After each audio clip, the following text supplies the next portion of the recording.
গতকালকে থেকে সারা বাংলাদেশে আলোচিত ঘটনা হচ্ছে আমাদের প্রধান উপদেষ্টা ডক্টর মোহাম্মদ ইউনূসের পদত্যাগ। যদি এই মুহূর্তে প্রধান উপদেষ্টা পদত্যাগ করেন তাহলে অবশ্যই বাংলাদেশ একটা বড় ধরনের ধাক্কা খাবে। এখানে বেশ কিছু দেশি বিদেশি ইস্যুগুলো কাজ করবে, বিশেষ করে ভারত একটা বড় ধরনের ভূমিকা এখানে নিতে চাইবে। আর নিষিদ্ধ ঘোষণা করা বাংলাদেশ আওয়ামী লীগ তারাও কিন্তু এই পরিস্থিতিকে কাজে লাগাবে। এটা নামই হচ্ছে রাজনীতি। আর এই পদত্যাগের ফলে সবচেয়ে বেশি ক্ষতিগ্রস্ত হবে বাংলাদেশ এনসিপি, জাতীয় নাগরিক পার্টি হিসাবে যারা নিজেদের এই দলটিকে তৈরি করেছেন এনসিপি, এবং এই কয়েকজন সমন্বয়ক, তাদের প্রথম সারির বেশ কিছু নেতাকর্মীরাও মানে দেশের মধ্যে কোন পরিস্থিতিতে পড়বে বুঝতেই পারছেন। আর যার কারণে অনেকটা ভয় পেয়ে গেছেন এনসিপি সহ অন্যান্য যারা ডক্টর ইউনূসের একদম প্রধান সারির যারা পৃষ্ঠপোষক আছেন অথবা তাকে যারা নিয়োগ দিয়েছেন।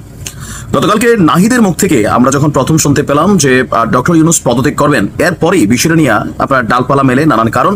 কিন্তু ফাইনালি আসলে কেন ডক্টর মোহাম্মদ ইউনূস তিনি পদত্যাগ করতে চান বা চিন্তা ভাবনা করছেন, সেই কারণটি বের হয়ে এসেছে খোদ তার মুখ থেকে। চলুন দেখি আমরা যে তিনি কি বক্তব্য দিয়েছেন। উপদেষ্টাদের জরুরি একটা বৈঠক হয়েছে বেলা 11টায় তেজগাঁওয়ে প্রধান উপদেষ্টার কার্যালয়ে উপদেষ্টা পরিষদের নির্ধারিত বৈঠকে ডক্টর ইউনূসের পদত্যাগের প্রসঙ্গ উঠে আসে। প্রথমে 1 ঘন্টা নিয়মিত উপদেষ্টা পরিষদের নির্ধারিত বৈঠক হয়, এরপর সচিবরা বেরিয়ে যান। উপদেষ্টাদের নিয়ে প্রায় 4 ঘন্টা অনির্ধারিত একটা বৈঠক তিনি সেখানে করেন। আলোচনার মূল বিষয়গুলো যেগুলো ছিল যে উপদেষ্টা পরিষদের এই বৈঠকে হতাশা ব্যক্ত করে ডক্টর ইউনূস বলছেন গণঅভ্যুত্থানের পর শিক্ষার্থী এবং রাজনৈতিক দলের অনুরোধে তিনি দায়িত্ব নিয়েছেন। দলগুলোর সহায়তার প্রতিশ্রুতি দিয়েছিল, কথা দিয়েছিল আগে সংস্কার পরে নির্বাচন, কিন্তু এখন অস্থিরতা তৈরি করছে, মানুষের আশা পূরণ করতে দিচ্ছে না, জনদুর্ভোগ তৈরি করছে, যে কোনো ইস্যুতেই রাস্তা অবরোধ করছে। দুজন উপদেষ্টা জানান, প্রধান উপদেষ্টা বলছেন রাজনৈতিক দল সহ কেউ সরকারকে প্রতিশ্রুত সহযোগিতা করছে না, এভাবে দায়িত্ব পালন করা সম্ভব না। নির্বাচন নিয়ে চাপ তৈরি করা হয়েছে, বিদ্যমান পরিস্থিতিতে সুষ্ঠু নির্বাচনের সম্ভাবনা ক্ষীণ, মানে একদম অল্প। নিয়ন্ত্রিত নির্বাচন হবে, এর দায় তিনি নিতে চান না। তার বক্তব্য হচ্ছেন যে তিনি বলছেন যে ডিসেম্বর থেকে জুনের মধ্যে নির্বাচন হবে, এটা তিনি বারবার বলেছেন। জুনের পর একদিনও থাকবেন না, কিন্তু কোথাও যেন একটা অবিশ্বাস রয়ে গেছে। আর বিতর্কিত নির্বাচন হলে তার যে আন্তর্জাতিক ভাবমূর্তি নোবেল জয়ী হিসাবে সেইটা ক্ষুণ্ণ হবে, আর এই দায় তিনি নিতে চান না। এখানে বেশ কিছু জিনিস তিনি সামনে এনেছেন, আগে সংস্কার পরে নির্বাচন, কিন্তু বিএনপি বলছে সংস্কার কতটুকু। ডক্টর ইউনূস বলছেন ছোট প্যাকেজ বড় প্যাকেজ, ছোট প্যাকেজে কি আছে বড় প্যাকেজে কি আছে এটাও তিনি স্পষ্ট করেনি, যেটা নিয়ে বিএনপির ধোঁয়াশা তৈরি হয়েছে। অথবা নির্বাচন ইস্যুটা আগামী জুনে বর্ষাকাল থাকবে, সেই সময় নির্বাচন আদৌ সম্ভব হবে কিনা, অথবা সুস্পষ্ট নির্বাচনী রোডম্যাপ ডক্টর ইউনূসের কাছে যখন তারা দাবি করেছে তিনি সেইটাও দেননি, বিএনপির দাবি।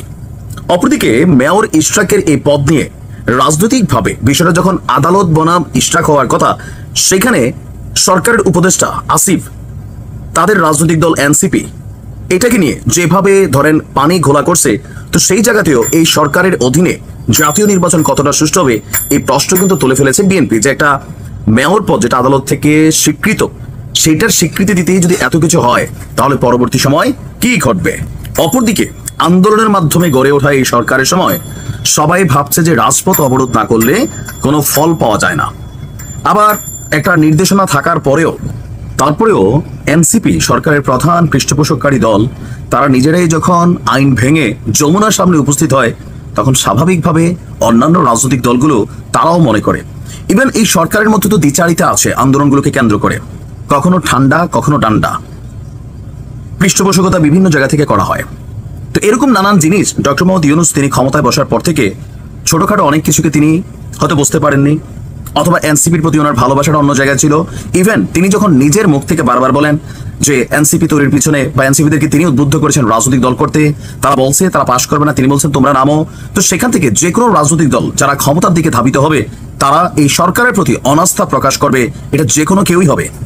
যেখানে সাধারণ একটা ইশরাকের মেয়র পদকে কেন্দ্র করে ইসির প্রতি অনাস্থা তৈরি হয়ে যায় এনসিপির, ইসিকে মানে কি বলা হয় যে ইয়া করার জন্য, কি বলা হয় যে আপনার মানে বিক্ষোভ করার জন্য সেখানের গেটের মধ্যে ঢোকার চেষ্টা করা হয়, তাহলে বুঝতে হবে ডক্টর মোহাম্মদ ইউনূস ওনার যে শিষ্যরা আছেন এনসিপি, উনি তাদেরকে বা কতটুকু কন্ট্রোল করতে পারছেন, যার কারণে রাস্তা রাস্তা অবরোধ হচ্ছে।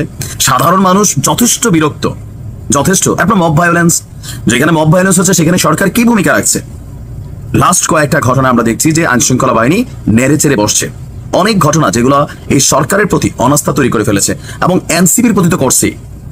আপনাদের খেয়াল থাকার কথা, 5ই আগস্টের পর বন্যার সময় এই এনসিপির নেতাদের হাতে বাংলাদেশের মানুষ কিভাবে টাকা তুলে দিছে, কিন্তু সেই টাকার সুষ্ঠু বন্টন আদৌ কি হয়েছে?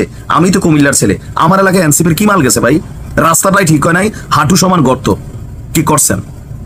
বিএনপি বলছে আপনি সংস্কার করছেন, কিন্তু কিসের সংস্কার করছেন, কি সংস্কার করছেন, কোনোটাই দৃশ্যমান নয়।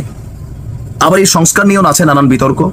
তো সবকিছু মিলিয়ে ডক্টর মোহাম্মদ ইউনূস নিজেও অনেক কিছুর জন্য দায়ী, আবার এনসিপি অনেক কিছুর জন্য দায়ী, বিএনপিও অনেক কিছুর জন্য দায়ী। আর এই মুহূর্তে আসলেই সুষ্ঠু নির্বাচন করা ডক্টর মোহাম্মদ ইউনূসের সরকারের পক্ষে সম্ভব না, এটা কিন্তু সত্যি। বিতর্কিত হবে, যেখানে তিনি বলছেন সারা পৃথিবী তাকায় থাকবে তিনি একটা নির্বাচন দিবেন, এরকম নানান টেনশন, স্ট্রেস।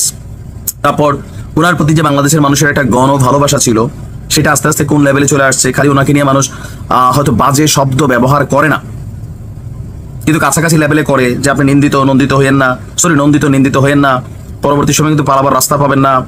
মানে একটু সম্মান দিয়া পরে ঘুরে পেয়েছে অনেকগুলা কথা কিন্তু ওনাকে বলে, বোঝে না এমনি উনি সারা পৃথিবীতে মানে ভাইজা খাইছে, নোবেল পাইছে, সবই বোঝেন তিনি।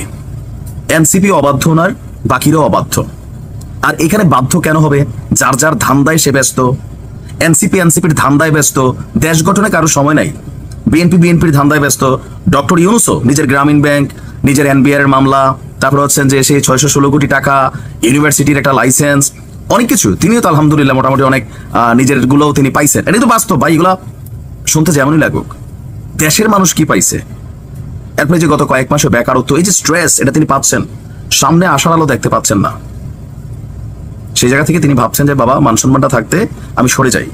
আবার হতে পারে কেউ কেউ বলছেন এটা একটা সিম্পেথেটিক্যাল ইস্যু হিসেবে কাজ করে যাবে।